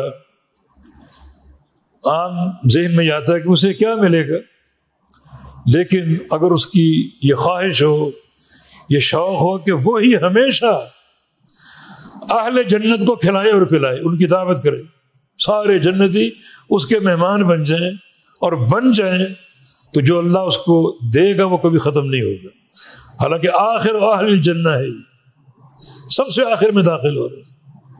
اور اگر اس کی یہ خواہش ہو کہ تمام جنتی ہمیشہ کے لیے اس کے مہمان بن جائیں اور مہمان بنا دیے جائیں، تو جو اس کو نعمتیں ملیں گی وہ کبھی ختم نہیں ہوں گی۔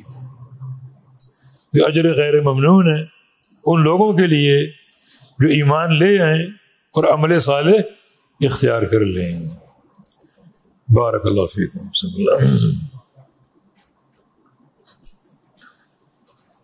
یہ ایک سوال ہے کہ حیض کی حالت میں خاتون درس میں آ سکتی ہے؟ بالکل آ سکتی ہے۔ جیسے یہ بروج کا حوالہ دیا انہوں نے، تو بروج بالکل ایک ادارے کی شکل ہے، اور ادارے میں دینی درسگاہ میں آ سکتی ہیں اور درس میں شریک ہو سکتی ہیں۔ مسجد میں بیٹھنا جائز نہیں ہے، جیسے نبی علیہ السلام کی حدیث ہے کہ خاتون عیدگاہ آئے، نماز نہ پڑھے لیکن دعاؤں میں شریک ہو اور نصیحتیں سنیں، تو بالکل آ سکتی۔ کچھ عرصہ قبل ایک قادیانی میاں عاطف کو ایک حکومتی ادارے سے برطرف کرنے کے حوالے سے لوگوں میں کافی بحث ہو رہی ہے۔ اس میں انہیں ہمارا کیا موقف ہونا چاہیے؟ موقف یہ ہونا چاہیے کہ قادیانی جو ہیں ہماری مملکت میں کسی عہدے کے مستحق نہیں، کسی عہدے کے مستحق نہیں۔ اگر ایک بندہ پیدا ہو کر بعد میں قادیانی بنتا ہے تو وہ مرتد ہے، اور اگر وہ شروع سے قادیانی ہے تو کافر۔ ہماری حکومت نے ان کو کافر قرار دیا، آئینی طور پر وہ کافر۔ یہ غداران وطن ہے، یہ ہمیں غیر مسلم کہتے ہیں بالکل کھلم کھلا، تو پھر ان کا ہمارے عہدوں پر مناصب پر فائز ہونا ہمیشہ ایک خطرے کی گھنٹی رہے گا۔ کیا ان کی پلاننگ ہو، کیا ان کی سوچ ہو، اندرون خانہ کیا یہ پروگرام بناتے ہوں، کوئی اس سے آگاہ نہیں۔ لہذا ایسے لوگ قطعاً کسی عہدے کے مستحق نہیں، اور اس کا سبکدوش ہونا بالکل درست ہے، اور ہم اس کی تائید کریں گے اور اس کی حمایت کریں گے، اور آئندہ کے لیے یہ ایک مطالبہ کہ کوئی قادیانی ہمارے مناصب پر فائز ہونے کا اہل نہیں۔ دیکھنا ابو موسیٰ اشعری رضی اللہ عنہ، انہوں نے صرف ایک عیسائی کو کاتب رکھا تھا، کتابت۔ کیوں؟ اس کا خط اچھا تھا، اور کوئی اس رعیت میں، اس علاقے میں ایسا خط کسی کا نہیں تھا۔ امیر عمر کو خبر ملی، وہ اس وقت امیر المومنین تھے، انہوں نے ابو موسیٰ اشعری کو بلا لی اور فرمایا کہ تم نے اس عیسائی کو کاتب کیوں رکھا؟ عرض کیا کہ اس کا خط بہت اچھا ہے، اور جو پیشہ ہے اس کا، ہمیں اس پیشے سے غرض ہے، اس لیے رکھا۔ فرمایا اس کو فوراً معزول کرو اور کسی مسلمان کو رکھو، اس کا خط اگرچہ اس جیسا نہ بھی ہو پھر بھی کسی مسلمان کو رکھو۔ اور یہ ایک بتانا ہے، ایک ہمارے مناسب، ہمارے راز ہوتے ہیں، ان رازوں پر کسی غیر مسلم کو بٹھا دینا ناجائز ہے، تو فوراً اس کو سبکدوش کرنے کا آپ نے آرڈر دی۔ اور قادیانی اس سے زیادہ خطرناک، کیونکہ یہ ہمیشہ پاکستان کے نظریے کے خلاف ہیں، پاکستان کی قوم کے خلاف ہیں، اور برسر عام سب کو کافر کہتے ہیں۔ بلکہ کسی نے بتایا کہ میاں عاطف کا بیان آ بھی گیا ہے کہ میں کٹر قادیانی ہوں، اور میرے نزدیک ہر غیر قادیانی کافر ہے، یہ اس کا ذہن۔ اور اگر یہ خبیث انسان اس عہدے پر فائز رہتا، اندرون خانہ کیا گل کھلاتا، کیسے کیسی سازش کرتا، الامان الحفیظ، تو یہ بالکل درست ہوا ہے۔ اس کا تعین غلط تھا اور اس کو ہٹا دینا درست ہے۔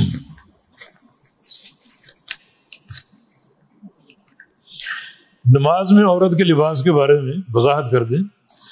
کیا پاؤں کا ظاہری حصہ چھپانا ضروری ہے؟ چھپانا مستحب ہے۔ خاتون جب نماز پڑھے تو سر کی چوٹی سے لے کر پورے بدن کو پردے میں رکھے، حتیٰ کہ پاؤں میں بھی اگر موزے پہنے ہوں تو تو یہ افضل ہے، مستحب اگر گھر میں نماز پڑھ رہی اور اگر پاؤں کے اوپر کا حصہ کھلا ہے ظاہر ہے تو جائز ہے، جائز ہے۔ ہاتھ اور یہ پاؤں کا کھلا حصہ ظاہر ہونا چاہیے، کر سکتی ہے، اور چہرے کو بھی، تاکہ سجدہ صحیح ہو سکے۔ لیکن اگر لوگوں کے بیچ میں ہے جہاں لوگوں کا ازدحام ہے، جیسے حرم میں نماز کا موقع بنتا ہے، تو خاتون پورے پردے میں حتیٰ کہ پاؤں بھی ڈھانپ کر نماز پڑھے گی، ہاتھوں کو بھی کور کرے گی کسی گلوز وغیرہ سے۔ آج کل دستانے عام مارکیٹ میں مل جاتے ہیں۔ گھر میں اگر ہے، اکیلی ہے، تو پھر اپنے چہرے کو، ہاتھ کو اور پاؤں کے اوپر کے حصے کو ظاہر کر سکتی ہے۔ افضل یہ ہے کہ انہیں بھی ڈھانک کر رکھے، واللہ تعالی اعلم۔ یہ جامع ترمذی کی ایک حدیث کا حوالہ ہے، ام سلمہ کی روایت، جس میں انہوں نے نبی علیہ السلام پوچھا تو آپ نے جواب دیا کہ کپڑا اتنا ہو کہ پاؤں کا اوپر کا حصہ، ظاہری حصہ چھپ جائے۔ یہ حدیث میری نظر سے نہیں گزری، واللہ عالم، لیکن مسئلے کی تفسیر یہی ہے کہ جائز ہے اگر گھر میں خاتون نماز پڑھ رہی ہے، لیکن افضل وہاں بھی یہ ہے کہ اپنے اوپر کے حصے کو، پاؤں کے اوپر کے حصے کو چھپا کر رکھے۔ ام سلمہ کی وہ معروف روایت موجود ہے، وہ اوپر کے عبائے کے تعلق سے، کہ میں یعنی نیچے کہاں تک اپنے عبائے کو لٹکاؤں، ایک بالشت۔ تو ام سلمہ نے عرض کیا ایک ذراع، ایک ہاتھ کے بقدر۔ تو انہوں نے عرض کیا کہ اگر ایک ذراع کے بقدر نیچے رکھوں، کپڑا زمین سے مس ہوگا، لیکن اندیشہ ہے کہ تیز آواز سے کپڑا اوپر کو اٹھ جائے اور پاؤں کھل جائے۔ 2 ذراع کر لوں؟ فرمایا کہ ہاں، اس سے زیادہ نہیں۔ دیکھیں پردے کی آپ اہمیت اور تاکید کو پہچانیں، یعنی چہرے کا ذکر نہیں ہو رہا، یعنی چہرہ جو ایک حسن کی علامت ہے، اور جو لوگوں کی نظر پڑ جائے تو وہ چیز گمراہی کا باعث بن سکتی، پاؤں تو نہیں۔ لیکن جو شریعت اس قدر پاؤں چھپا رہی کہ آپ کا اوپر کا لباس 2 ذراع نیچے ہو، زمین سے مس ہوتا ہوا چلے، 1 ذراع اگر ہوگا تو ہوا چلنے سے پاؤں کھل سکتا ہے، تو شریعت نے اس قدر تاکید کی ہے کہ 2 ذراع، اس سے زیادہ نہیں، ورنہ پھر الجھنے کا، گرنے کا، یا پیچھے کسی کے پاؤں کے نیچے آنے کا امکان ہو سکتا ہے، بہت سی خرابیاں ہو سکتی ہیں۔ تو جو شریعت مطہرہ ایک عورت کے پاؤں کا پردہ کرا رہی، وہ چہرے کا پردہ کتنی تاکید سے کرواتی ہوگی، غور کرنے کی چیز۔ حتیٰ کہ قرآن کہتا ہے کہ پاؤں پٹک پٹک کے نہ چلو۔ بعض اوقات خاتون پاؤں میں زیور پہنا ہوتا ہے، پازیب پہنی ہوتی، تاکہ اس کی جھنکار لوگوں کو نہ سنائی دے۔ تو پاؤں کی جو ایک آہٹ ہے، شریعت اسے بھی چھپا رہی، تو چہرے کو ڈھانپنا کتنا موقد ہے اور کتنی اس کی تاکید ہے۔ رکوع کے بعد قومہ میں ہاتھ باندھنا اور نہ باندھنا، اس میں راجح قول کیا ہے؟ میں تو کہوں گا راجح باندھنا ہے۔ اگر آپ نے یہ سوال کر ہی لی ہے تو ہاتھ باندھنا راجح، کیونکہ کچھ ادلہ اسی طرف گئے ہیں۔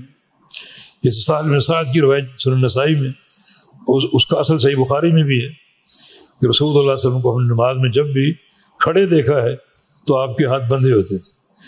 تو نماز میں کھڑا ہونا 2 موقعوں پر ہے، ایک قبل رکوع اور ایک بعد الرکوع۔ ویسے یہ ہے کہ آپ اپنے علماء سے پوچھیں، تحقیق کریں۔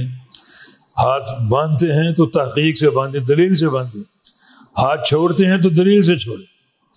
اگر کوئی باندھتا ہے کسی کی تقلید میں، وہ بھی غلط ہے، اور کوئی چھوڑتا ہے تو کسی کی تقلید میں، وہ بھی غلط ہے۔ جو بھی عمل کریں تحقیق کے ساتھ کریں، بصیرت کے ساتھ کریں، اور دلیل کے تحت کریں۔ واللہ تعالی ولی التوفیق۔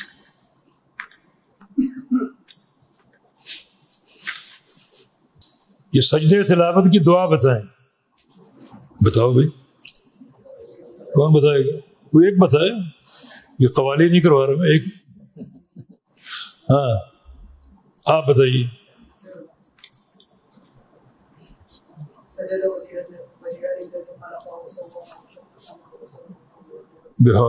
بارک اللہ فیک، بارک۔ سجد وجہ الذی خلقہ وصورہ وشق سمعہ وبصرہ بحولہ بقوته، اور بعض روایتوں میں تبارک اللہ احسن الخالقین۔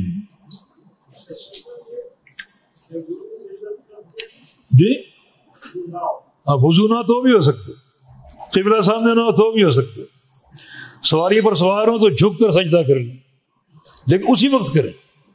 دیکھ رہے جب آپ نماز پڑھ رہے ہیں، جیسے تراویح میں آپ سجدے کی آیت آتی ہے تو اپنا قیام چھوڑ کے، قرات چھوڑ کے آپ فوراً سجدہ کرتے ہیں، تو وہاں بھی کہہ لیا جائے کہ نماز کے بعد کر لیں گے، لیکن یہ سجدہ فوری کرنا ہے تاکہ اللہ تعالیٰ کا انقیاد فوری ظاہر ہو، اور پھر شیطان اپنے سر پہ خاک ڈالتا کہ دیکھو ابن آدم کو سجدے کا حکم ملا، اس نے بلا تأمل فوری سجدہ کر لی، اور میں نے تعویلیں کی، اپنا اجتہاد ظاہر کیا، تو میں جہنم میں چلا گیا اور یہ جنت میں چلا گیا۔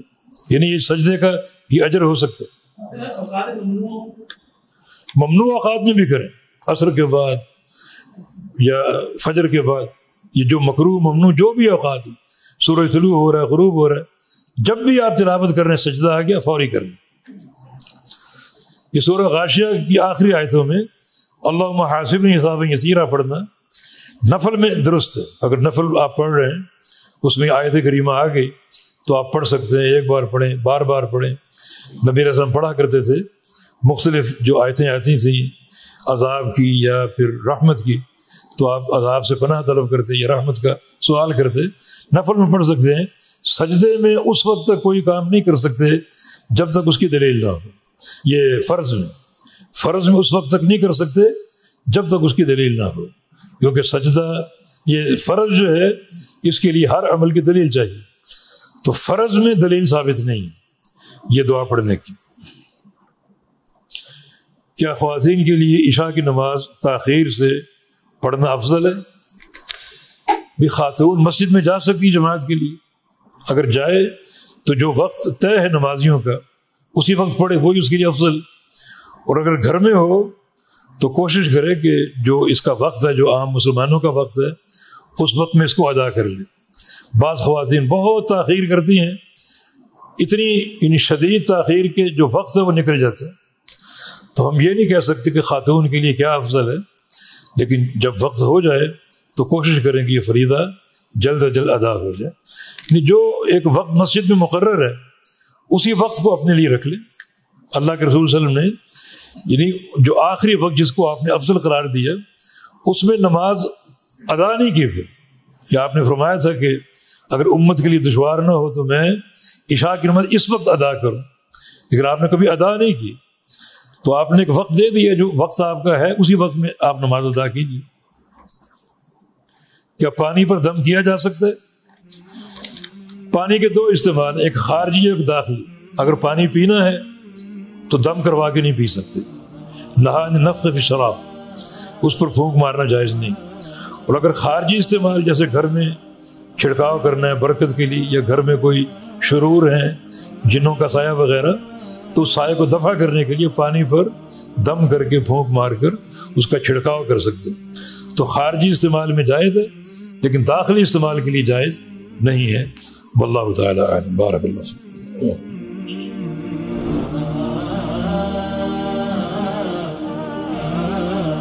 یوسف علیہ السلام کے بھائیوں نے انہیں کنویں میں ڈالا، اللہ تعالیٰ ان کے ہاتھ توڑنے پر قادر تھا، انہیں تباہ کرنے پر، کنویں میں جھونکنے پر قادر تھا۔ اللہ تعالیٰ نے یوسف علیہ السلام کو کنویں میں گرنے دیا، ان کے صبر کو آزمانے کے لیے، ان کی عظیمت کو آزمانے کے لیے۔ بہت سے مراحل آزمائش کے گزرے، کوڑیوں کے مول بیچے گئے، اور عزیز مصر کی بیوی کے ساتھ تنہائی میں آزمائے گئے۔ ہر آزمائش میں استقامت کا پہاڑ ثابت ہے، اور جو مشاہیر ہوتے ہیں جن سے اللہ تعالیٰ دین کا کام لیتا ہے، اللہ تعالیٰ انہیں آزماتا ہے، مختلف گناہ سامنے لا کر، مختلف امتحانات سامنے لا کر، اور وہ صبر کرتے ہیں، گناہوں کے قریب نہیں پھٹکتے۔ یہ جو ہمارے سلف صالحین، امام بخاری، امام مسلم، امام بزرع الرازی، سفیان ثوری، شعبہ، یہ تقویٰ کے پہاڑ تھے، تبھی ان کے نام آسمان پر چمک رہے ہیں۔